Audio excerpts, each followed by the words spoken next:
everybody, my name's Michael and welcome to my channel, Two Wheels to Survive. Thanks for stopping by. As you can see, it's still quite smoky out here.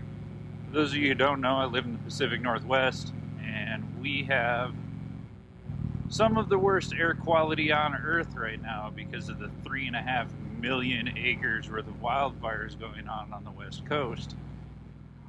So visibility is not so great out here. It's great that it smells like a campfire, but not at the price we're paying to get that scent everywhere we go. Last weekend, I was lucky enough to get out with some friends of mine from Iraq and Afghanistan that I served with in the Army, and we spent the weekend on the Columbia River chasing salmon and filling up some crab pots.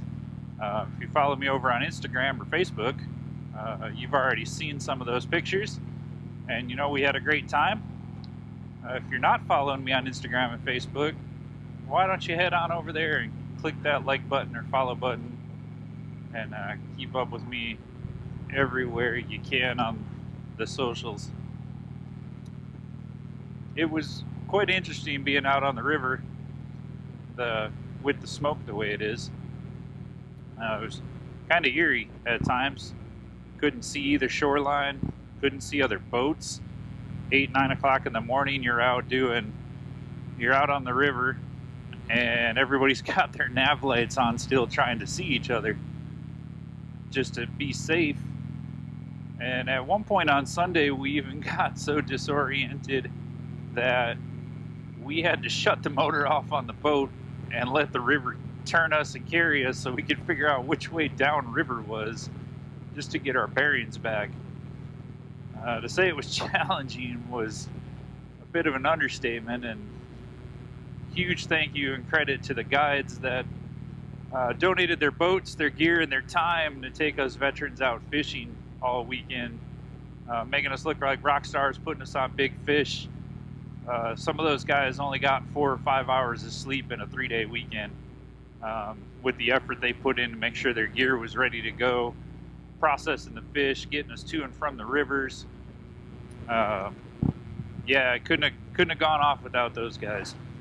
So the Columbia River guides down there that put that on, or that donated their time to come out and help my brothers out, and me out, and fill our freezers up with fish for a few months. And I can't put into words how much I appreciate that.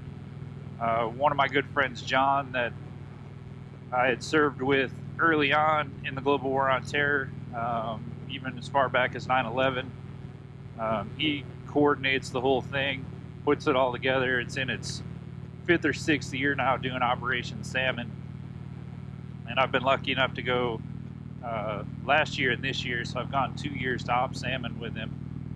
And what John does is monumental, bringing us all together, having a mini reunion.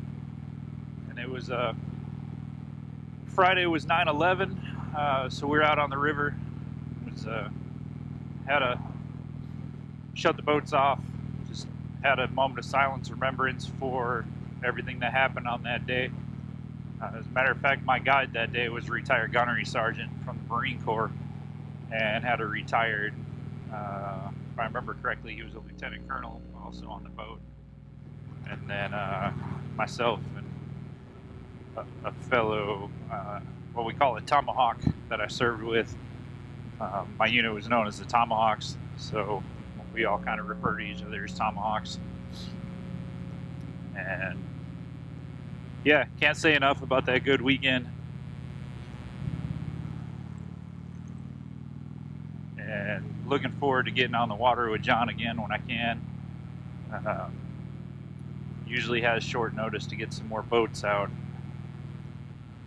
but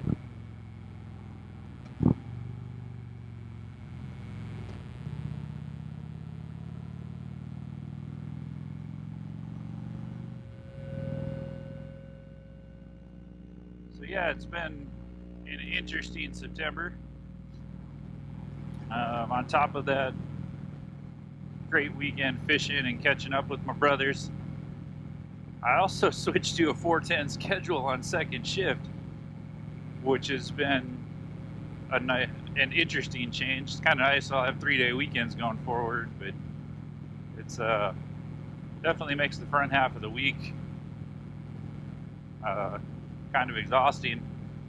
You know, I have a 16-year-old son that's doing distance learning because we haven't reopened the schools here in Washington. So that's been another learning curve this month, was getting him online and making sure he's in the classes and doing his online learning that he needs to do. It's kind of nice getting home from work at 2:30 in the morning and then making sure I'm up at 8 a.m. or even earlier, usually 7:30. I'm up making sure he's gets some breakfast in him and at least put a shirt on so he looks presentable on his little Zoom class that he's got going on. And kind of once he's set up, I get to sleep for another hour, maybe an hour and a half, and get up and got a couple hours to do all my adulting and find some time somewhere in there to get out here on the bike and get a little therapy for myself and record some content, which I'm trying a new microphone setup, so for all I know this ride's going to be a complete waste and you're not going to hear anything I said, and I'll have to go out and re-record this, but I hope not. Anyhow, so yeah, it's been a busy couple of weeks around here. The bike's covered in ash. The world is literally, and at times feels like it's figuratively burning. I do my best to turn off the TV there and come out here and experience the world and see with my own two eyes what's going on out here. You know, it's a great thing with the bike. It inspires you to want to travel, get out and meet people, know people. That is a giant rooster. Slow bus. But yeah, get out here in the saddle, get out in the wind, and you soon realize the world's not as evil and dark and falling apart as some of the talking heads would have you believe. Most of us out here just want to get on with our lives and live the best we can.